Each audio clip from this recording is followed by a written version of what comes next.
नमस्कार, मैं प्रीति यादव आप सभी का स्वागत करती हूँ और आज के लेक्चर में हम डिस्कस करेंगे सामाजिक परिवर्तन के सिद्धांत और सामाजिक परिवर्तन के प्रकार। तो सबसे पहले हम देखेंगे सामाजिक परिवर्तन के प्रकार क्या हैं। तो हमारे पास सामाजिक परिवर्तन के दो प्रकार हैं। पहला प्रकार है सामाजिक परिवर्तन का विकासवादी परिवर्तन और दूसरा है क्रांतिकारी परिवर्तन। तो पहला जो है विकासवादी परिवर्तन। विकासवादी परिवर्तन क्या है? विकासवादी परिवर्तन से तात्पर्य ऐसे परिवर्तन से है जो धीरे धीरे हमारे रीति रिवाजों में होता है, हमारी जीवन शैली में होता है और बहुत ही स्लो प्रोसेस होती है उसकी। न जाने कितने साल लग जाते हैं, कितनी सदियां लग जाती हैं उस परिवर्तन को आने में। तो उसको बोलते हैं विकासवादी परिवर्तन, मतलब विकास।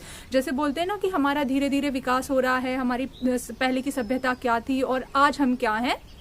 तो ये टाइम आने में कितना ज्यादा समय लगा है, ये परिवर्तन आने में कितना ज्यादा समय लगा है, तो उसी को बोलते हैं विकासवादी परिवर्तन। और विकासवादी परिवर्तन जो होता है उसकी गति बहुत धीरे होती है, हमें पता भी नहीं चल पाता है कि कितनी सदियां बीत गई हैं तब जाके ये परिवर्तन आया है। तो ये है हमारा विकासवादी परिवर्तन। और दूसरा है क्रांतिकारी परिवर्तन। क्रांतिकारी परिवर्तन से तात्पर्य ऐसे परिवर्तनों से है जो बहुत ही स्पीड में आते हैं, बहुत तेज गति से आते हैं, या किसी क्रांति के होने से जो परिवर्तन आता है। जैसे कि हमारी जो हरित क्रांति है, हरित क्रांति के आने से कितने सारे हमारे खेती में परिवर्तन आए, हमारे पैदावार बढ़ गई। उसके साथ साथ फ्रांसीसी क्रांति आई, इतनी सारी क्रांतियां हुई जिसकी वजह से लोगों को अधिकार मिले, उनको इतने सारे किसी को काम करने का अधिकार मिला, किसी को न जाने कितने सारे अधिकारों के लोग मालिक बने। तो वो सब किसकी वजह से पॉसिबल हो पाया? वो पॉसिबल हो पाया क्रांतिकारी परिवर्तन की वजह से। जब तक क्रांतिकारी परिवर्तन नहीं होते हैं तब तक हमें कोई बड़ा परिवर्तन हम नहीं देख सकते हैं। विकासवादी परिवर्तन तो बहुत धीरे धीरे आराम से होते रहते हैं, लेकिन किसी क्षेत्र में अगर हमें परिवर्तन जल्दी लाना है तो उसके लिए हमें जरूरत पड़ती है क्रांति की। और उस क्रांति से जो परिवर्तन आता है उसी को हम बोलते हैं क्रांतिकारी परिवर्तन। तो अब हम देखेंगे सामाजिक परिवर्तन के सिद्धांत। तो सामाजिक परिवर्तन के भी हमारे पास दो सिद्धांत हैं। वैसे तो कई सारे सिद्धांत हैं, लेकिन जो महत्वपूर्ण सिद्धांत हैं वो दो सिद्धांत हैं, जिसमें से आपका पहला है सामाजिक परिवर्तन के चक्रीय सिद्धांत और दूसरा है सामाजिक परिवर्तन का रेखीय सिद्धांत। तो हम सबसे पहले देखेंगे चक्रीय सिद्धांत क्या है, सामाजिक परिवर्तन का चक्रीय सिद्धांत।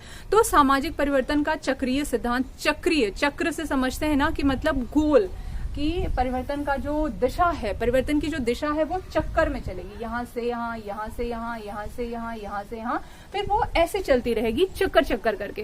तो जो सामाजिक परिवर्तन का चक्रीय सिद्धांत है वो जर्मन विद्वान ओसवाल्ड स्पेंगलर ने दिया है। स्पेंगलर के अनुसार माना जाता है कि जो सिद्धांत है, जो परिवर्तन है, सामाजिक परिवर्तन का जो सिद्धांत है वो आपका चलता है चक्कर चक्कर करके, मतलब गोल दिशा में चलता रहता है। और चक्रीय सिद्धांतकारों का ये मानना था कि जो सामाजिक परिवर्तन होता है वो एक दिशा से चलता है, फिर उसका पहले उद्भव होता है, फिर उद्भव होके वो उद्भव हुआ, फिर उसका थोड़ा विकास होता है, विकास के बाद वो और उन्नति करता है, और उन्नति होने के बाद वो फिर से पहुंच जाता है पतन में, और जिस चीज का पतन हो जाता है फिर से उसका उद्भव होता है।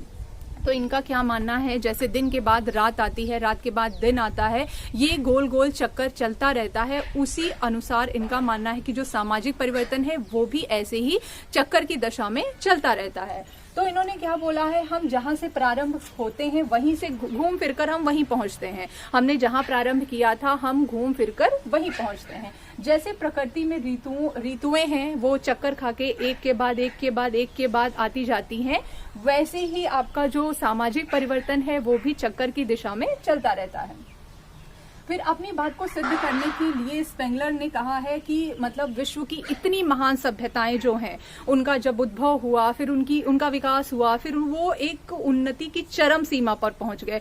जब वो उन्नति की चरम सीमा पर पहुंच गए तो उनका पतन हो गया। इनका मानना है कि जब भी किसी सभ्यता का विकास होता है तो वो पहले बहुत छोटी सी उद्भव होता है उसका, फिर धीरे से उसका विकास होता है, फिर वो उसकी एक चरम सीमा पर पहुंच जाता है। जब वो उन्नति की चरम सीमा पर पहुंच जाता है फिर उसका पतन हो जाता है। बोलते हैं ना कि आज इसके दिन नजदीक आ गए क्योंकि इसने इतनी उन्नति कर ली है कि अब ये पतन की ओर चलने लगा है।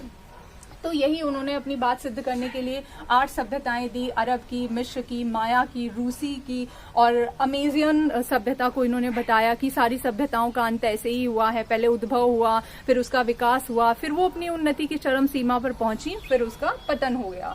तो इनका यही मानना है कि सभ्यता अपनी चरम सीमा पर पहुंचती है और फिर उसका पतन हो जाता है। तो चक्रीय सिद्धांत क्या बोलता है कि जो हमारा सामाजिक परिवर्तन है वो भी एक चक्कर की दिशा में चलता है। हमारा जो दूसरा सिद्धांत है वो है सामाजिक परिवर्तन का रेखीय सिद्धांत। रेखीय सिद्धांतकारों ने चक्रीय सिद्धांत को मानने से इनकार कर दिया और उनका ये मानना था कि जो सामाजिक परिवर्तन होता है वो एक रेखा की दिशा में चलता है। निचला स्तर होता है, फिर उससे ऊपर, फिर उससे ऊपर, फिर उससे ऊपर, ऐसे ही विकास एक रेखा में चलता रहता है नीचे से ऊपर की ओर। उनका ये मानना था कि जो सामाजिक परिवर्तन है उसकी कोई चक्रीय दिशा नहीं होती है, वो निचले स्तर से ऊपर की ओर चलता रहता है। तो इन्होंने ये बोला कि सामाजिक परिवर्तन का रेखीय सिद्धांत मानने वाले जो थे उन्होंने चक्रीय सिद्धांत को नहीं माना। वे ये मानते थे कि परिवर्तन चक्रीय दिशा में न होकर रेखीय दिशा में होता है।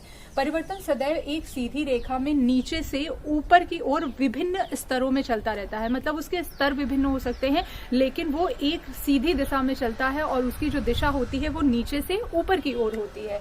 तो रेखीय सिद्धांतकारों में Comte, Spencer, Hobbes, Marx, Karl Marx, Veblen आदि थे और इन्होंने बोला कि जो हमारा जो परिवर्तन है, सामाजिक परिवर्तन है, उसके 3 स्तर है, जिसमें पहला है धार्मिक स्तर, दूसरा है तात्विक स्तर और तीसरा है वैज्ञानिक स्तर।